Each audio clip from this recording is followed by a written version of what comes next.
illustrious career. Well, long anyway. Well, I think it's been illustrious, beginning with the likes of Perth County Conspiracy and moving through your work with Stan Rogers, your lengthy association with the late Oliver Schroer via Stewed Tomatoes, and you played with Brent Titcomb. You've been a part of various...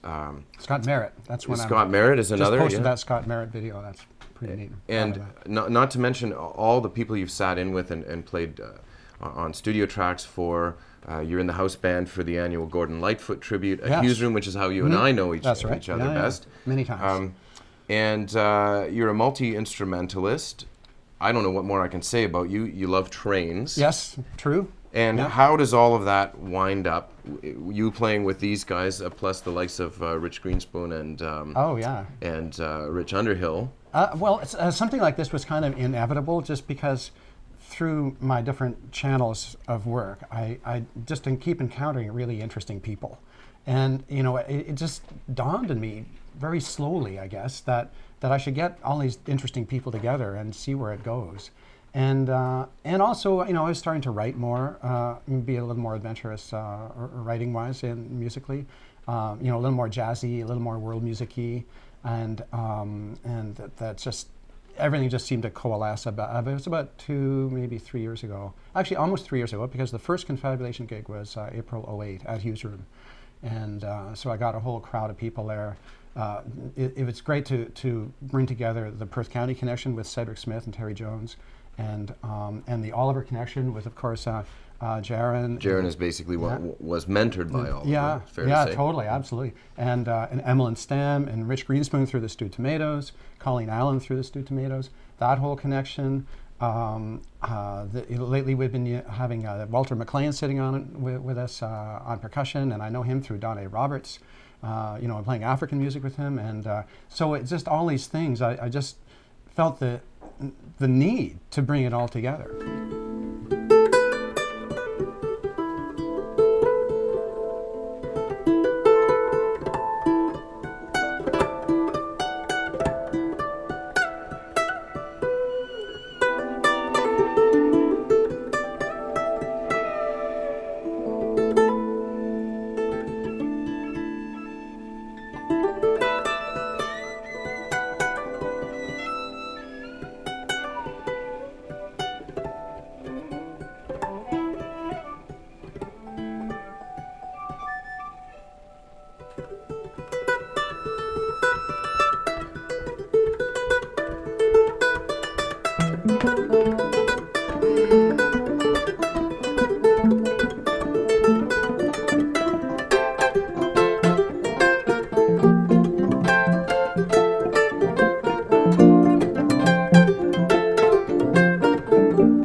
So what came and first? see what happens, All of that fits very nicely under the term confabulation. Totally, yeah. Which means sort of a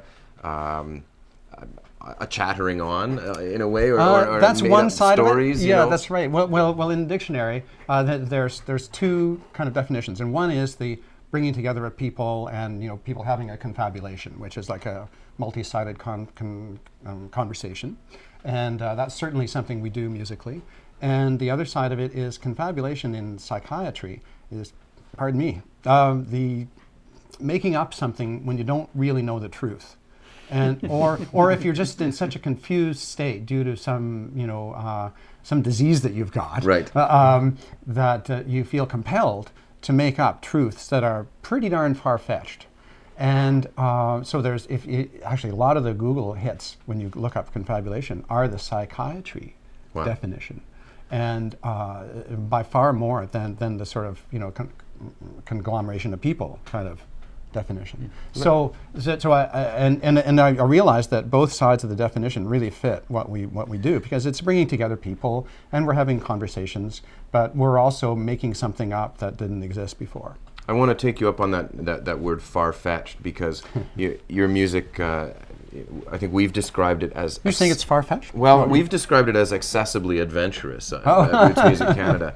And I think there's something special about that. I want to go there, and maybe I'll get input from you two gentlemen, because you're playing on folk festival stages and in places that are known for kind of a roots music connection. You're clearly channeling a lot of world music influences, and as you say, it leans toward jazz, all of which I think would be unusual in those contexts. Yeah. How do you keep it real for that audience and what they expect? Well, that is a bit of a challenge, and I always want to keep that in mind. Like it would be easy to be academic and scary and use a lot of altered chords and more odd metered type signatures and stuff, and be a totally scary band.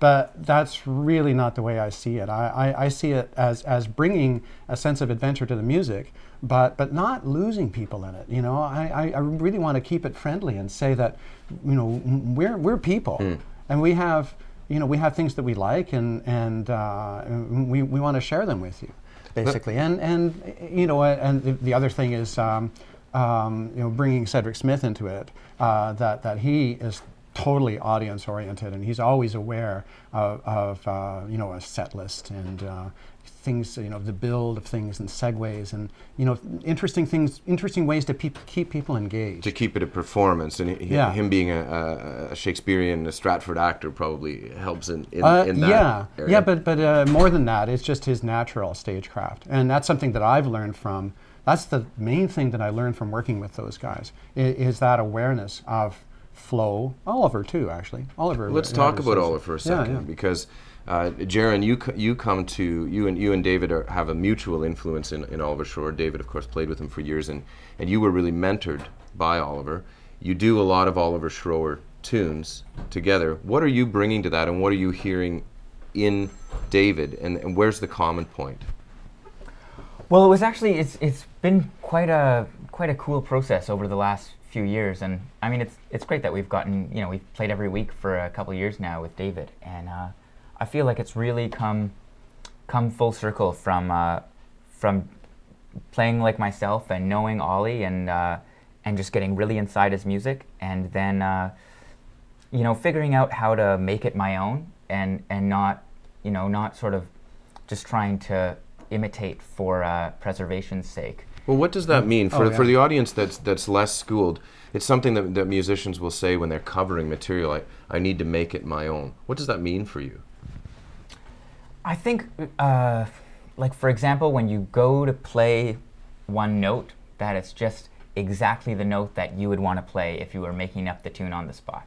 I think is a good example of making it your own. Nicely said. And you know, for me, the way I talk about Ollie's music is, I was, you know, I'm lucky as a white boy growing up in BC that I actually feel like I have a tradition I come from, and it's a relatively small tradition.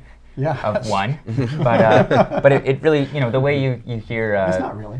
It's more than one. Yeah, it's, you know, it is it more really than But one. it's still pretty small. It's certainly a discreetly sized community, but it's a pretty deep one, I would think.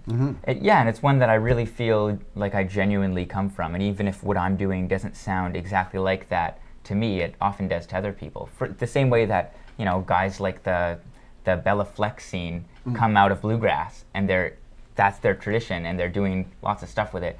I feel really similar about Ollie's music. That's where I come from, and even if what I'm doing doesn't sound anything like that to me, it'll always be sort of the base where I came from, and I think why me and David just bonded immediately on that. Here we are in the offices of Borealis Records, and I don't know if you can see ever in the pictures here. There's just stacks of CDs and racks of cases here, and somewhere in those stacks of CDs, there's a whole lot of Oliver Shore CDs, and we'd like to do an Oliver Shore tune. This is off Freedom Road.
Doug, I wanted to ask you as the keyboard man, what's it like to work in a band where the front man, as it were, is a bass player? Bass and ukulele. He's got both ends of the spectrum covered.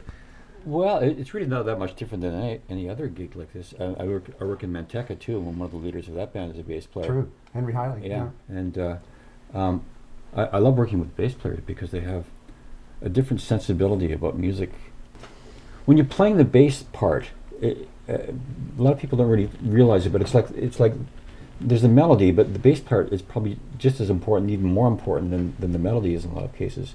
And to play a good bass part, you really have to be thinking contrapuntally, which means sort of having parts that really work with the melody and the chord changes and making them interesting.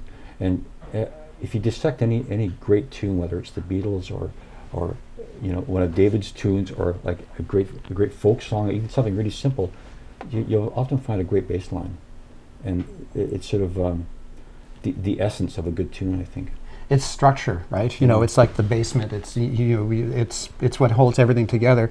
I remember actually, it was Robert Priest, of all people, who said when he was first in a band, he knew why you needed a lead guitar player to jump around and be crazy, and he knew why he needed a drummer to keep a beat, but he didn't understand why he needed a bass player until the bass player stopped. Yeah, right. Right. And everything fell right apart, right? Yeah. I mean, harmonically, rhythmically, it's the thing that ties everything together. So hopefully a good bass player, and may I be included. You are included. I think there's no doubt about that. I have my own specialties, but is just aware of the structure and is able to play simple where required.